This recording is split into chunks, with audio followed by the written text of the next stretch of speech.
ഇനി മുതൽ മുടങ്ങാതെ പെൻഷൻ കൊടുക്കുന്നതിന് വേണ്ടിയിട്ടുള്ള എല്ലാ നടപടികളും സർക്കാർ സ്വീകരിക്കും.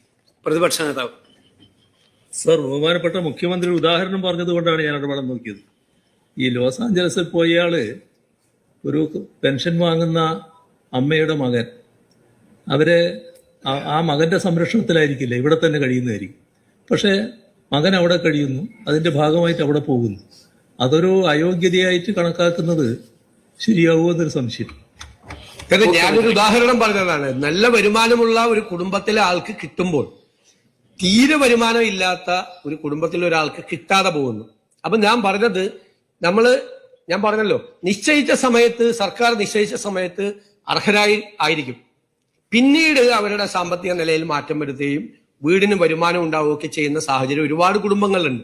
ഇപ്പൊ തന്നെ വെച്ചിരിക്കുന്ന കണ്ടീഷനിൽ AC വെക്കാൻ പാടില്ല എന്നുള്ളൊരു കണ്ടീഷൻ ഉണ്ട്. വ്യാപകമായ പരാതിയുണ്ട് അതിനെ സംബന്ധിച്ച്. കാരണം ഇപ്പൊ രോഗിയായ ഒരാൾ, പ്രായമുള്ള ഒരാൾ ആ വീട്ടിൽ താമസിക്കുകയാണെങ്കിൽ ഈ കടുത്ത ചൂടിനെ അവഗണിക്കാൻ വേണ്ടി ചിലപ്പോൾ മക്കളോ ആരെങ്കിലും ഒരു AC വെച്ച് കൊടുത്തതാണ്. പരാതിയുണ്ട്. നമ്മൾ പരിശോധിക്കാം. അപ്പൊ ആ AC ഉള്ളത് കൊണ്ട് മാത്രം പെൻഷൻ കൊടുക്കുന്നില്ല എന്നുള്ള പരാതിയുണ്ട്.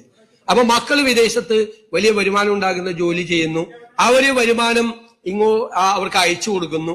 ആ വരുമാനത്തിന്റെ ഒരു ഭാഗം ഇവർക്കുള്ള ചെലവിന് വേണ്ടി അയച്ചു കൊടുക്കുന്നു. അപ്പൊ അവരുടെ വരുമാനത്തിൽ വ്യത്യാസം ഉണ്ടായി. ഞാൻ പറഞ്ഞത് ആരെയും ഇതിന്റെ അതൊന്നും ഒഴിവാക്കാനല്ല. നമുക്ക് അർഹരായ ആളുകൾ വരുമ്പോൾ ഇതിന്റെ നമ്പർ കൂടുകയും അർഹരായ ആളുകൾക്ക് അതിന്റെ അകത്ത് എൻട്രി കിട്ടാതിരിക്കുകയും ചെയ്യും. അതുകൊണ്ട് നമുക്ക് സമയാസമയങ്ങളിൽ ഇതൊരു പരിശോധന നടത്തി പുറത്തു നിൽക്കുന്ന അർഹരായ ആളുകളെ അകത്ത് കയറ്റാനും അനർഹരായ ആളുകളെ പുറത്തു കളയാനും വേണ്ടിയിട്ടുള്ള ഒരു സംവിധാനം വേണം. അതിനെക്കുറിച്ച് സർക്കാർ ഗൗരവമായി ആലോചിക്കുമെന്നാണ് പറഞ്ഞത്. അങ്ങ് പറഞ്ഞത് മനസ്സിലായി തീർച്ചയായിട്ടും. അതുകൊണ്ട് മക്കള് വിദേശത്താണെങ്കിലും മക്കളെ ചിലപ്പോൾ സഹായിക്കണമെന്നില്ല. ഇപ്പൊ ചില അമ്മമാര് പറയാറുണ്ട്, 2 മക്കളുണ്ട്, 2 മക്കളുണ്ട്, മൂത്തയാൾക്ക് സഹായിക്കണമെന്നുണ്ട്, പക്ഷെ സഹായിക്കില്ല, അയാൾക്ക് നിവൃത്തിയില്ല സഹായിക്കാൻ വേണ്ടിയിട്ട്. രണ്ടാമത്തെ ആൾക്ക് സഹായിക്കാനുള്ള സംവിധാനമുണ്ട്, പക്ഷെ അയാൾ സഹായിക്കില്ല. ഇങ്ങനെയൊക്കെയുള്ള പല കുടുംബങ്ങളും ഉണ്ട്. അതൊക്കെ നമ്മൾ പരിശോധിക്കപ്പെടേണ്ട കാര്യം തന്നെയാണ്. അങ്ങ് പറഞ്ഞത് ഗൗരവമായിട്ട് തന്നെ എടുക്കുന്നു. ശ്രീ PK ഫിറോസ്.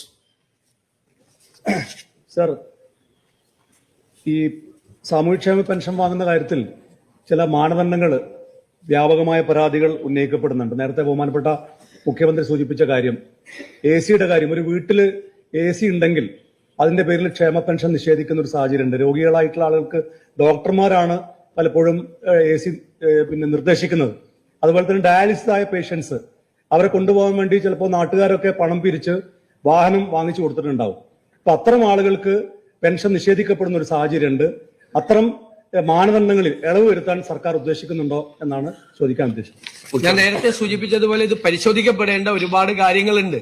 നമുക്ക് കാലാകാലങ്ങളിൽ അത് പരിശോധിച്ച് വേണ്ട നടപടികൾ, ജനങ്ങളുടെ ഭാഗത്തു നിന്ന് വരുന്ന പരാതികൾ പരിഹരിച്ച് കുറ്റമില്ലാതെ ഇത് ഭംഗിയായിട്ട് വിതരണം ചെയ്യാൻ വേണ്ടിയിട്ടുള്ള നടപടികളാണ് സ്വീകരിക്കേണ്ടത്. ഏത് ഗവൺമെന്റ് ആണെങ്കിലും കാലാകാലങ്ങളിൽ പരിശോധന നടത്തി വേണ്ട പരിഷ്കാരങ്ങൾ ഇതിൽ ഏർപ്പെടുത്തണം എന്ന് തന്നെയാണ് ഈ സർക്കാരിന്റെ നിലപാട്. ശ്രീ M. വിൻസെന്റ്. സർ, കഴിഞ്ഞ ഗവൺമെന്റ് കാലത്ത് അങ്ങവിടെ സൂചിപ്പിച്ചതുപോലെ 2500 രൂപ പെൻഷനാക്കുമെന്ന് പറഞ്ഞു. അങ്ങനെയാണെങ്കിൽ 60 മാസം കൊണ്ട് ഓരോ വ്യക്തിക്കും 54,000 രൂപ ലഭിക്കേണ്ടതാണ് 5 വർഷം കൊണ്ട്.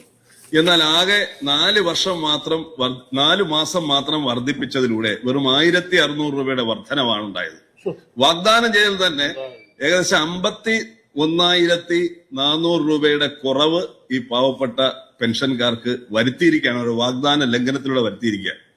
സർ, എന്റെ ചോദ്യം, ഇവിടെ സോഷ്യൽ സെക്യൂരിറ്റി സെസ് ഉൾപ്പെടെ ഏർപ്പെടുത്തി ഫണ്ട് സമാഹരിച്ചിട്ടും യഥാസമയം പെൻഷൻ കൊടുക്കാതെ പെൻഷൻ മുടങ്ങിയത് സർക്കാർ ഗൗരവതരമായിട്ട് തന്നെ കാണുന്നുണ്ടോ? മറ്റൊരു കാര്യം, കഴിഞ്ഞ ഗവൺമെന്റ് സാമൂഹ്യക്ഷേമ പെൻഷൻ പറയട്ടെ, സാമൂഹ്യക്ഷേമ പെൻഷൻ വാങ്ങുന്ന ഒരാൾക്ക് സാമൂഹ്യ സുരക്ഷാ പെൻഷൻ വാങ്ങാൻ പാടില്ല എന്ന് തീരുമാനമെടുത്തിരുന്നു. അപ്പൊ ക്ഷേമനിധി പെൻഷൻ എന്ന് പറയുന്നത് അവരുടെ അംശാദായം അടച്ചിട്ട് കിട്ടുന്നതാണ്. അത് നിഷേധിച്ചവരാണ് കഴിഞ്ഞ സർക്കാർ. ഈ സർക്കാർ അതുൾപ്പെടെ കൊടുക്കാൻ തയ്യാറാകുമോ എന്നുള്ളതാണ് എന്റെ ചോദ്യം. സർ, ഇതൊക്കെ ഞാൻ പറഞ്ഞല്ലോ, വിശദമായ പരിശോധന പെൻഷൻ വിതരണത്തിന്റെ കാര്യത്തിലും അതിന്റെ മാനദണ്ഡങ്ങളുടെ കാര്യത്തിലും ഉണ്ടാകണം. ഇപ്പോൾ ഗവൺമെന്റിന് അതിന് സമയം കിട്ടിയിട്ടില്ല. തീർച്ചയായും അത് പരിശോധിച്ച് കുറ്റമറ്റതാക്കി ഈ വിതരണം നടത്താൻ വേണ്ടിയിട്ടുള്ള പരമാവധി ശ്രമം സർക്കാരിന്റെ ഭാഗത്തു നിന്ന് ഉണ്ടാവും.